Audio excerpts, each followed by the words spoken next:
Once upon a time, a distant memory. It's like synergy. Life the hardest teacher y'all could ever get the master. Get a test first, then y'all get that lesson after. Steve's never stressing them G's to freeze egos. Please, I just get them in threes, like the Migos. Today, we have a very special, amazing, talented guest. This is a dear friend of mine. She is a boss. She is an entrepreneur. She's a wife. She's a mom. And she's just all around dope. And she runs Audiosocket, which is a phenomenal music licensing company. It is no other than the legend, Jenn Anderson Miller. What's up, Jenn? Hi, how are you? I'm good. How you doing? I'm good. I think I said this the last time we talked. I'm definitely letting you introduce me every single time. It's pretty awesome. Well, I appreciate you. We appreciate you. And you're one of the juggernauts when it comes to music licensing. So we really appreciate you listening to the show because we got so many talented musicians on a global scale, whether it's Nigeria, Italy, the US, that really want to learn about licensing. So thank you for taking out the time to actually talk with us. Yeah, absolutely. Definitely. So I kind of gave the people a glossed overview of who you are, but can you tell the people in your own words, who is Jenn Anderson Miller? Sure. So I am an entrepreneur, as you said. I've always definitely grabbed on to the word of the day, or a couple words, I guess, as it stands, but just multiple streams of income. So I've always kind of had my hands in a few different things, and Audiosocket stuck. And it's been about 15 years now that we've been operational.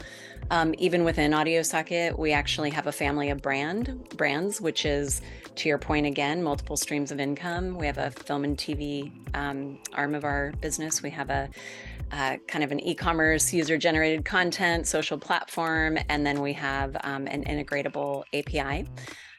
So I started this, almost 15 years ago now. And even before that, I was working in action sports as an executive director. I had a couple of other businesses going, but at the same time, as you mentioned, I'm a mom, and I think being a mom is the best thing I've ever done. But yeah, having Audiosocket is definitely another baby of mine, and kind of my labor of love. Yeah, definitely. Well, I mean, you've definitely succeeded, beyond measure. Like, Audiosocket is a phenomenal company. They do so much for artists, including myself. For a lot of you guys who might not be aware, Audiosocket was actually the first music licensing company that I ever signed a deal with. An amazing company, amazing people. So, really grateful for them. Kind of backtrack a little bit, Jenn, like, I want to know, like, how did you get started in music? Like, what was your beginnings like in that regard? Like, did you always know, like, hey, I want to go into the music business, or is this something that kind of just you pivoted from maybe doing something else at one point in time?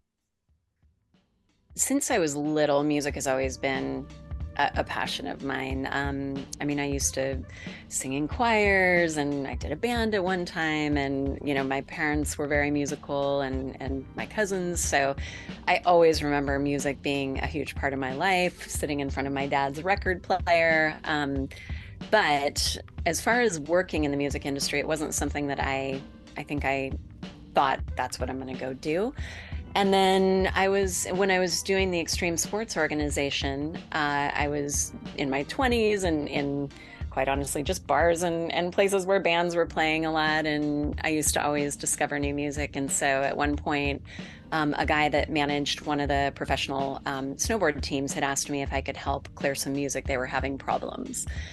And I was very excited to do this, jumped in to clear some famous music, and discovered how complex it is to license music, and then turned to indie bands and artists, where I had started to kind of get to know people in that realm.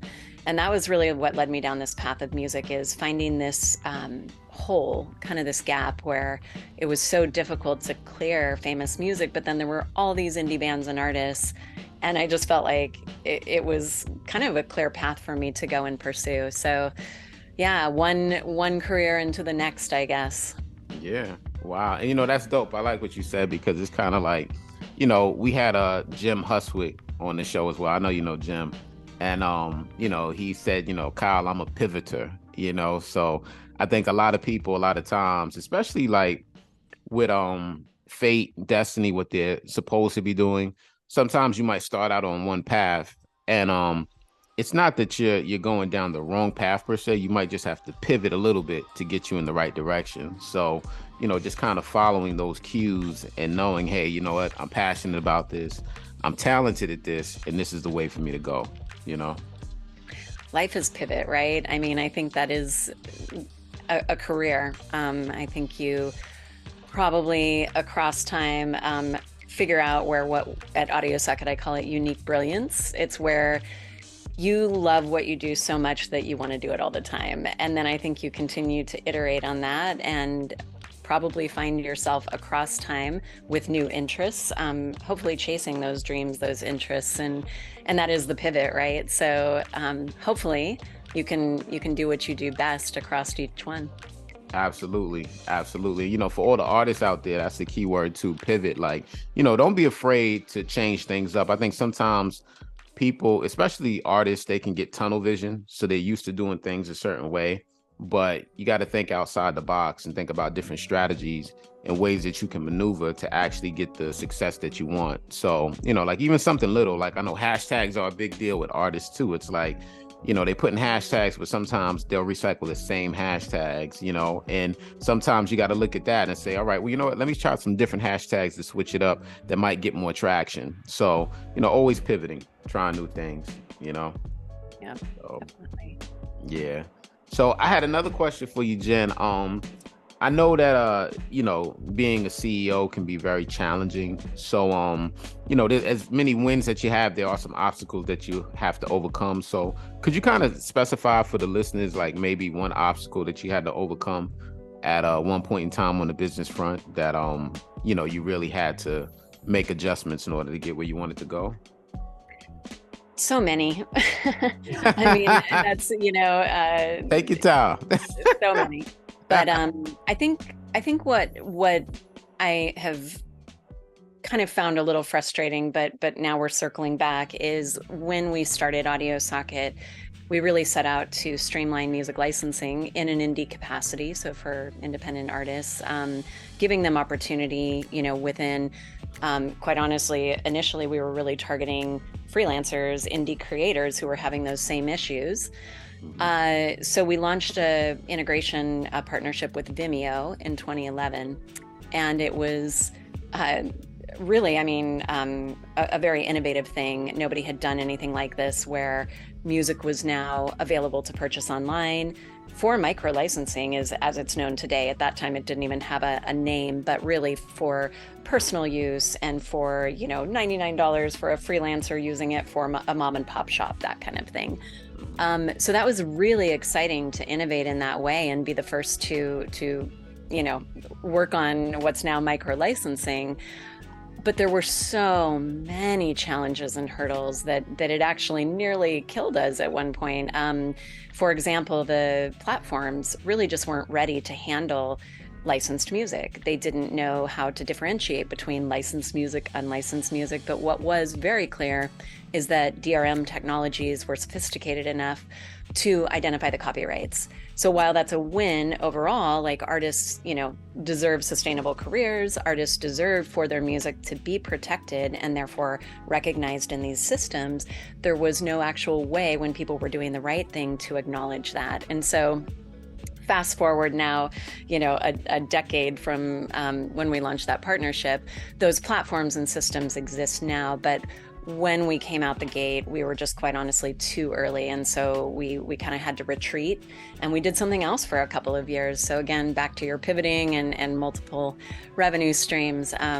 Yeah, we've done all of it. And so now that's really kind of how our family of brands came about, because we really started diving back into, or well, not back into, but we really started diving into film and TV.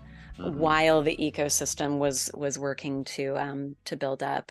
Today, however, there's so much opportunity in user generated content, TikTok, YouTube, Triller, Meta, Instagram, all over the place. So, I mean, I think now we're now we're getting back to our roots, but it took quite a long time and in many years. Wow. Wow. And you made a great point when you said there's so much opportunity that's available for artists right now.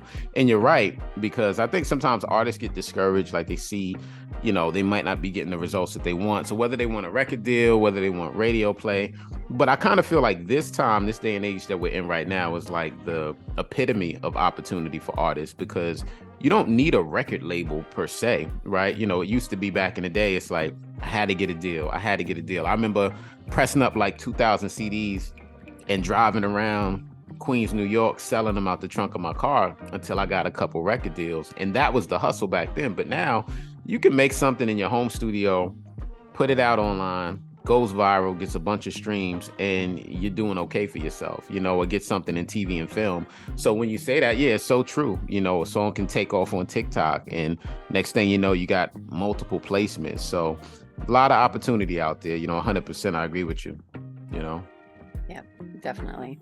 It's an Yeah. exciting time. I mean, music is one of the quickest moving industries, in my opinion, right now. I mean, when you just watch how far it's come, just the fact that you remember putting CDs in the back of your trunk. I mean, that wasn't that long ago. Yeah, yeah, and it was a grind. I remember I used to take those CDs, and I had my street team, and I had three guys, and we would go around just locally, and we would sell them in bulk. So, if I had like 100 CDs, I'll tell the guy, listen, you know what, I'll give you half price, because I was getting the CDs printed for so cheap. I think each CD probably cost me like maybe 20 cents per CD to get them burnt and packaged. So, I would cut the price down for them. I was still making a high profit margin. I say, hey, I'll let you sell them for whatever you want. So those were good times, but then we went from CDs to MP3s, then from MP3s to the streaming era. So everything has changed. Yeah, absolutely. Yeah. Yeah, but good times. Memory lane, K Sparks memory lane for y'all. So I had another question for you. Audiosocket is such like a power player in the music licensing industry, and you guys get so many placements. It's crazy. Can you tell me like a couple that are your favorite, maybe that, well, not necessarily favorite, that but kind of come to mind that you were proud of, that you got it, like it made you feel good? So I always refer back to, just because I think it's such a cool one, the Knives Out movie trailer. Very iconic, and it really was at a time that we were developing a production catalog, which we hadn't done before. It was all bands and kind of touring artists, and then we sort of started building that out as well, just so that we had a really well-rounded offering. So that was exciting. I think that was one of the very first movie trailers that came in when we started working on movie trailers. We have an amazing relationship with Monster Energy. That's a company that we've worked with for, almost a decade now. And it's just one of those things that started really small and then grew and grew over time, and now we have an incredible relationship with their entire global team, and I think we feel great about that. It's just they've given us the opportunity to service a global team, and I think our team has really stepped up in a big way to meet the demand. And obviously I know you've had a ton of success with Monster Energy. Oh yeah, your music, they love it. definitely. Definitely. But I think it's offered a lot of artists a lot of revenue opportunities. So that's a really exciting one. And honestly, I get excited all the time. I know you had some placements last year in several different TV shows. Oh yeah. It's always exciting. Like, when my team, I get the end of week reports and I see where the music's going. And yeah, it's just cool. Whether it's a Super Bowl commercial, which we've done a few of, or whether it's, just needle drop in a background music scene of a TV show, or it's somebody's amazing personal video that just inspired me. I don't know. I just love watching the magic happen between, the marriage of something that is silent, and then you add the music, and all of a sudden you bring it to life.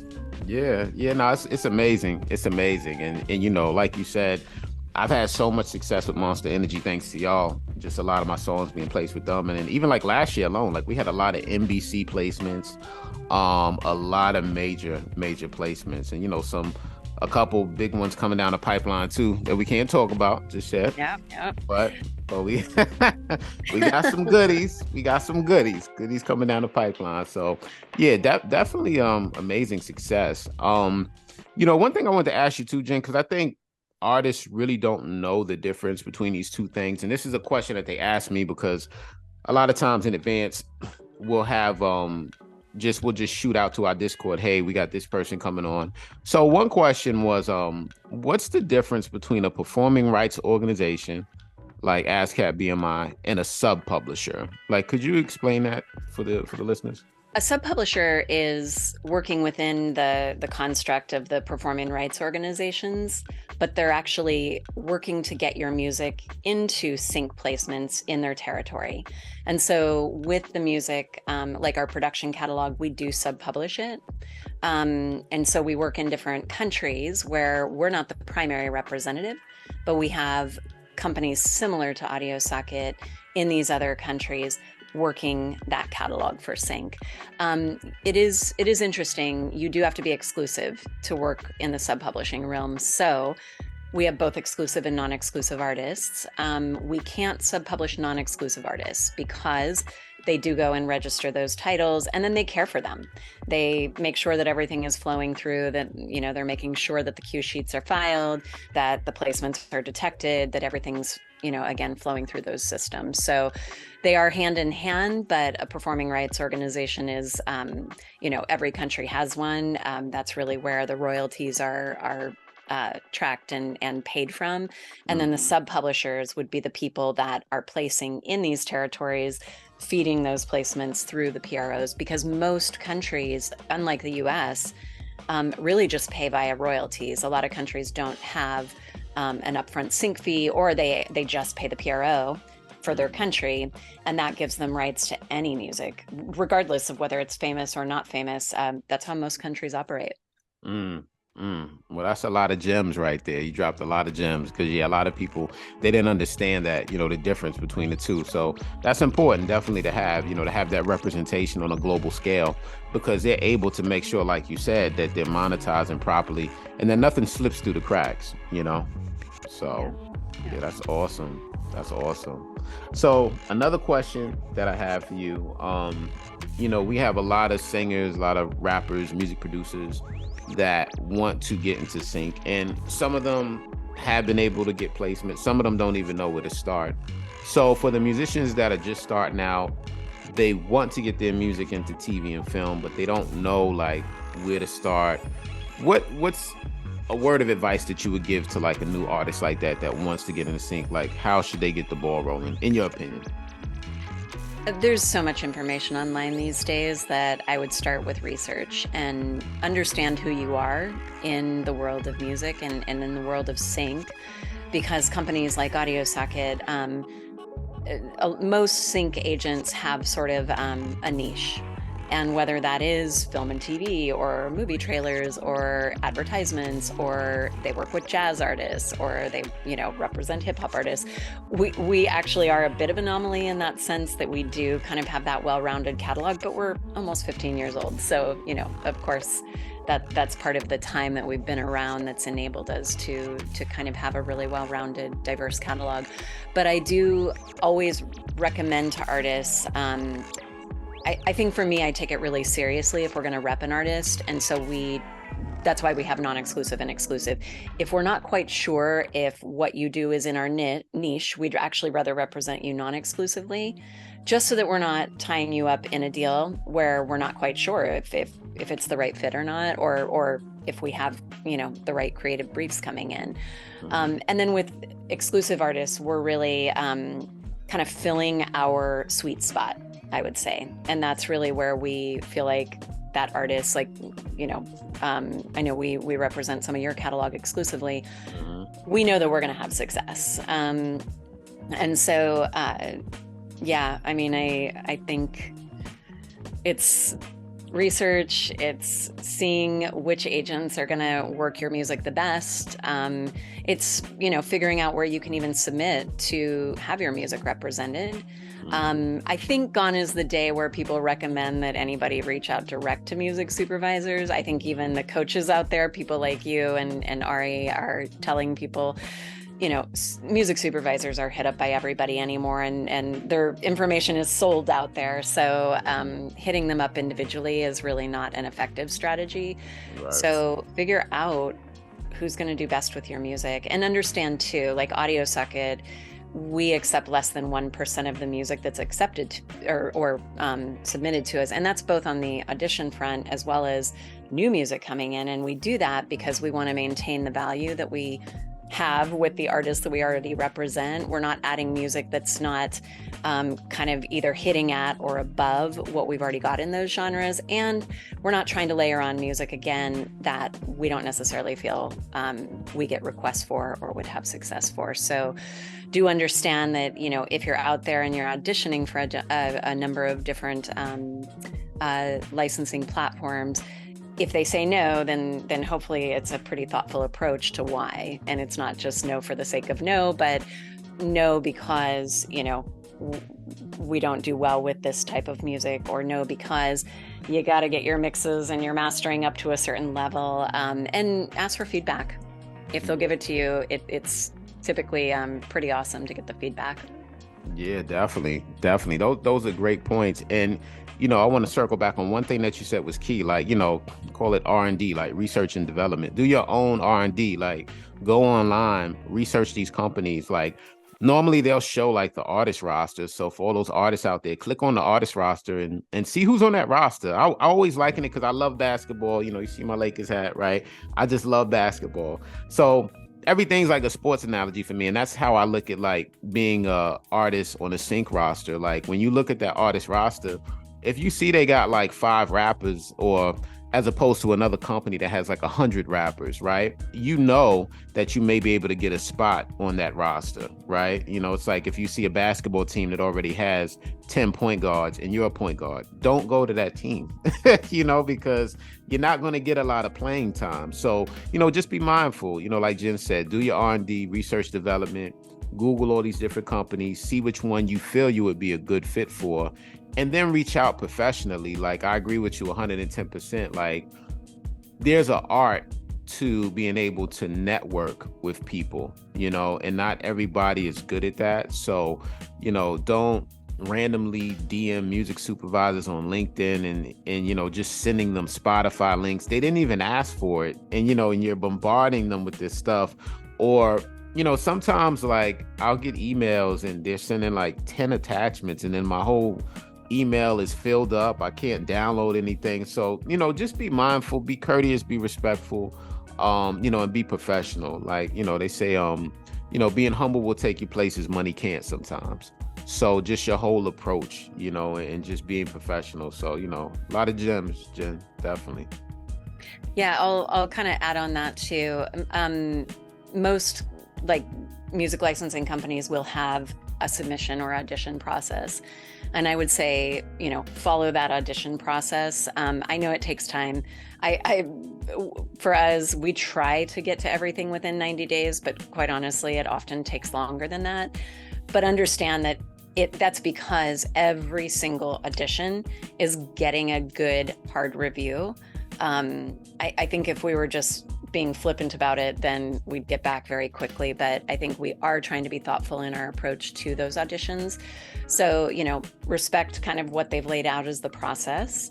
It's funny, people do hit me up on LinkedIn, and the reality is I am not the person. Like I'm not the one. I even if I love your music, I still am asking permission of my team. I mean, they would quite honestly, they don't want me picking the music. They're very qualified to do it. They know what we need. So, so know that when people have those processes in place, the right people are listening to the music. And for us, that's a combination of a few different people on our team who basically know what creative briefs are coming in, what we're placing, what we don't need, what we do need. And again, back to what I said earlier, there are quite honestly a lot of times where we have to say no, even because it's great music. We already have so much great music in that genre that we just don't want to dilute what we already have. So Yeah, and again, I mean that really goes back to the whole, I think we've always tried to be really artist friendly in our approach. And to me, it's way more artist friendly not to accept an artist if you already know that you've got a lot going on there.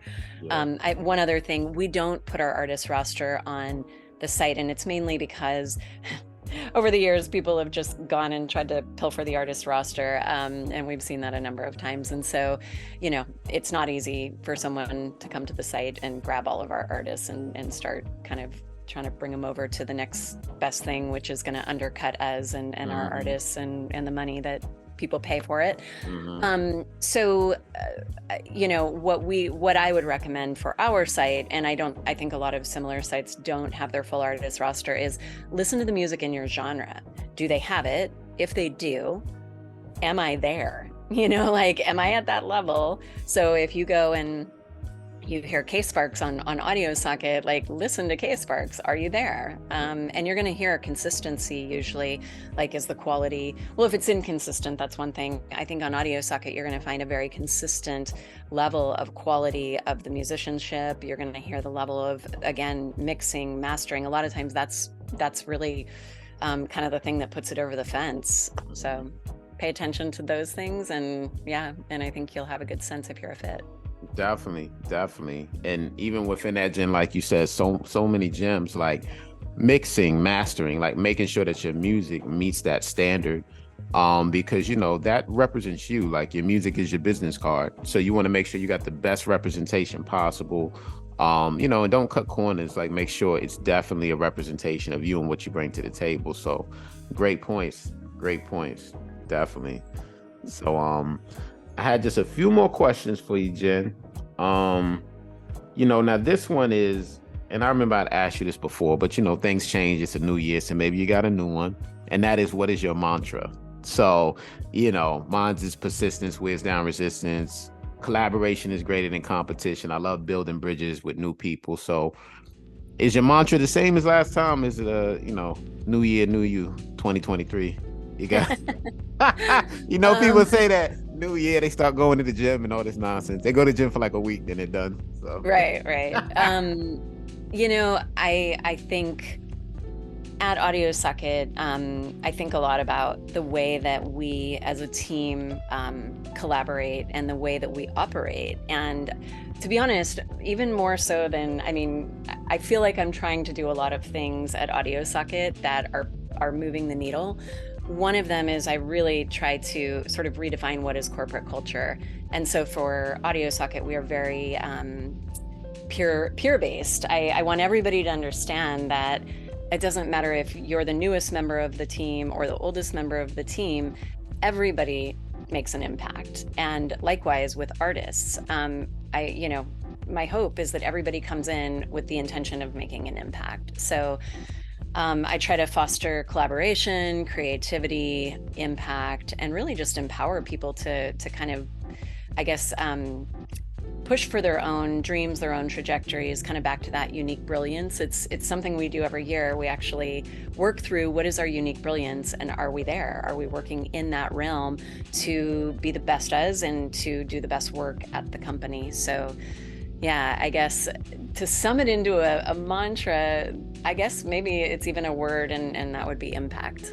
impact. I like that. I like that. Impact. Yep. Someone told me a long time ago, be intentional and be impactful. So, everything you do it with intent, and you do it 110%. So I like that impact.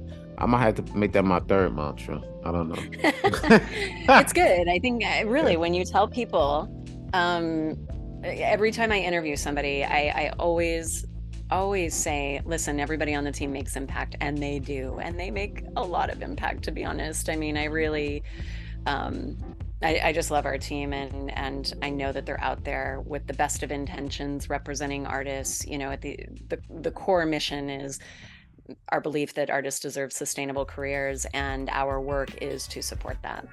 Yeah, definitely. Definitely. I agree with you 110% on that. I wanted to ask you something too, because y'all are making an amazing impact. You continue to make an amazing impact. Um, how do you feel about music licensing as a whole? I know culturally things have progressed and changed. Um, like as far as the direction of music licensing, do you feel that there are any areas that can be improved upon? Or like what's your take on that in general? Like where do you see things headed down the road?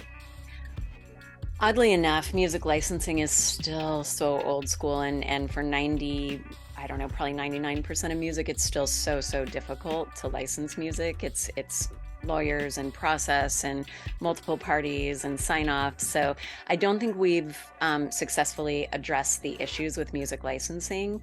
I think there's a lot of opportunity too, and I think there's a lot of opportunity in the metaverse as well to like kind of right some of the things that haven't worked very well. But yeah, I don't know. I guess for me, I'd like to see things make a lot more progress because people are not, especially with user generated content. And sorry if I've used UGC. When I say UGC, I'm talking about user generated content, which is stuff like Mhm. TikTok and Instagram and YouTube.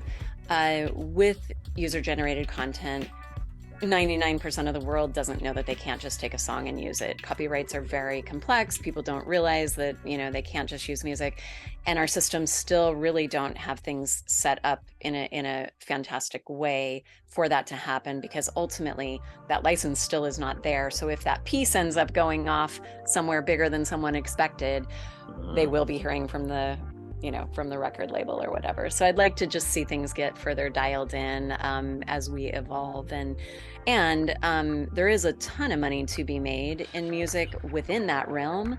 So I'd really like to see that the players are valuing the music in a way that is both equitable to the user, but understanding that the user is different if it's a user of user generated content as opposed to a user of, a song for a trailer or a TV commercial.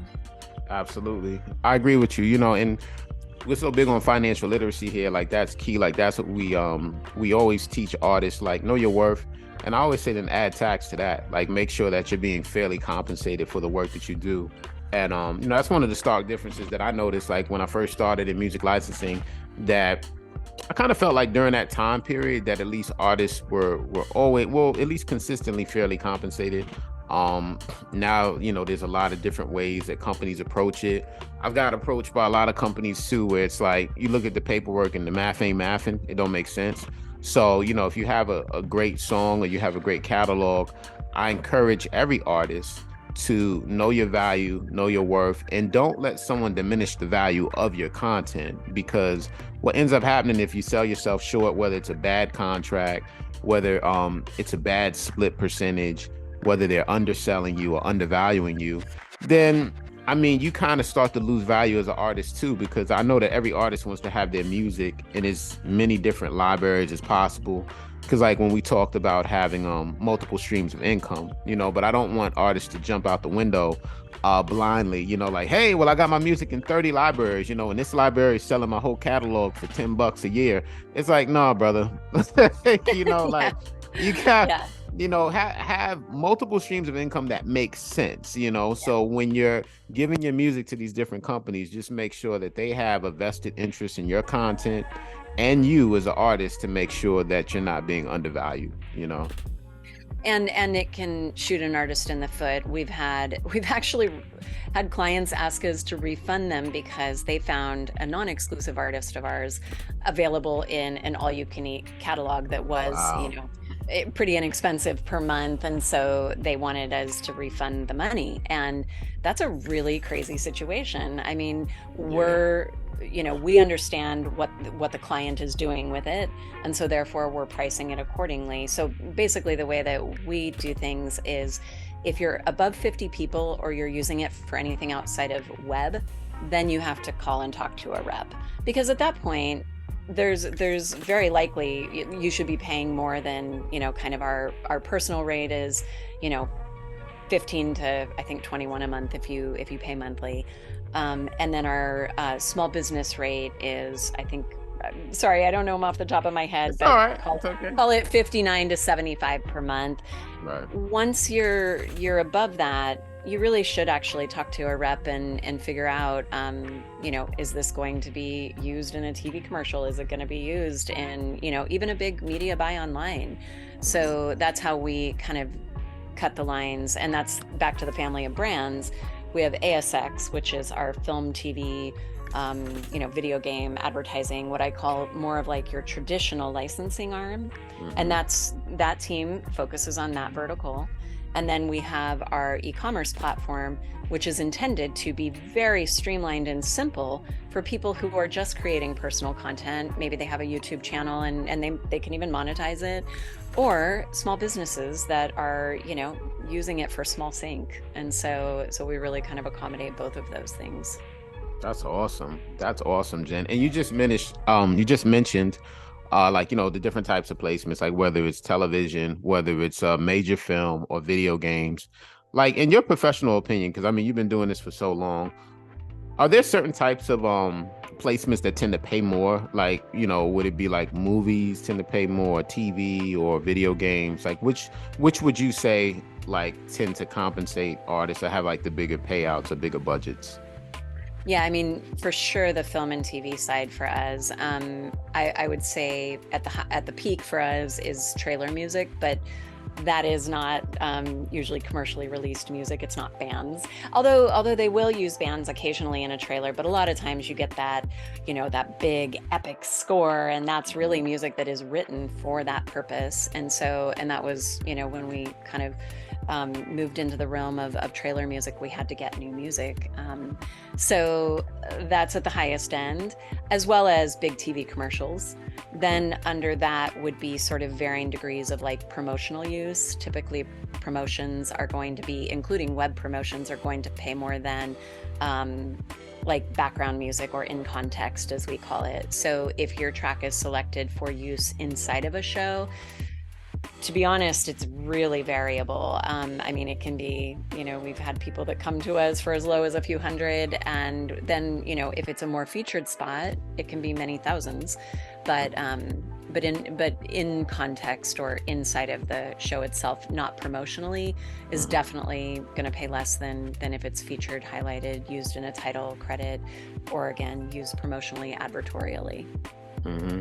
Definitely, definitely. That's amazing. That's amazing. Well, for all the artists out there, y'all heard it first. The GOAT, the legend, Jenn Anderson Miller.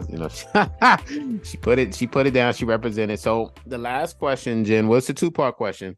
The first part of that is, are there any? Well, I know there's always exciting things on the horizon. So what's next for Audiosocket? At least those things that you can talk about for now. And number two, lastly, for any artist that's interested that feel that their music is at that level, how can they submit to you guys? Sure, I'll start with the first or the second one first because it's relatively simple. If you go to the website and you scroll to the bottom and you look down there, there's a submit music, so an application process.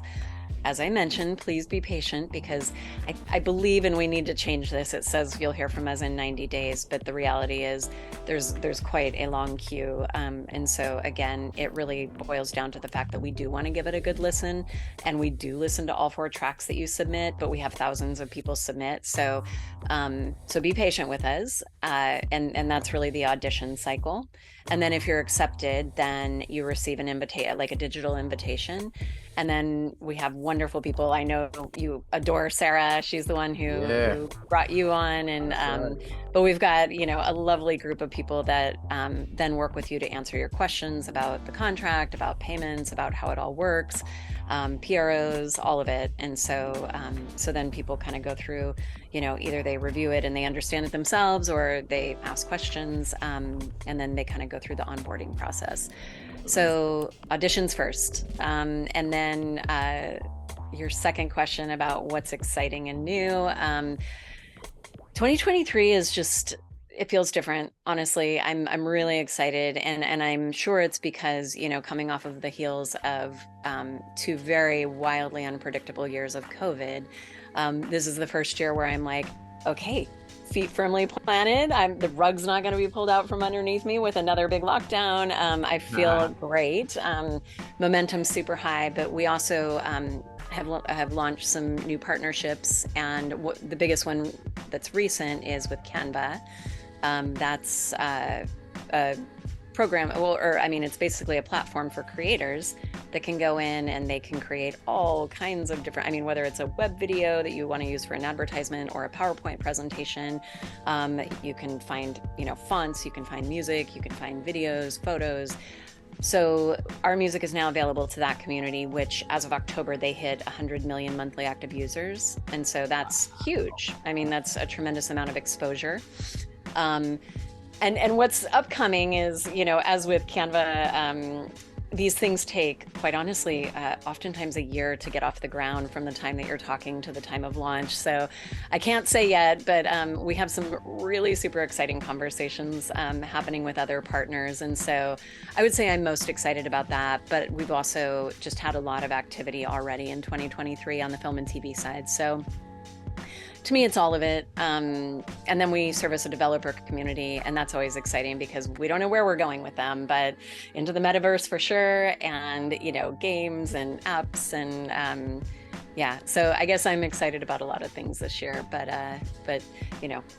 knock on wood, hopefully the rest of the year is as good as the first couple weeks. Definitely. Well, I know it will be because it's an amazing company you have and amazing people, and that goes a long way. It's not just business, it's a family. So definitely appreciate your professionalism and your friendship as well. Here's 3 reasons why you should hire a sync agent. Number 1, less competition. Sync licensing companies normally have thousands of artists, but sync agents normally 30 to 50, which increases your chances of being heard as an artist. Number 2, bigger payouts. Since there's less competition, your music is more exclusive, which increases the value of your songs. Number 3, access. Sync agents have less artists, which makes it easier to reach them if you have issues or opportunities. Make sure to follow for more music licensing tips.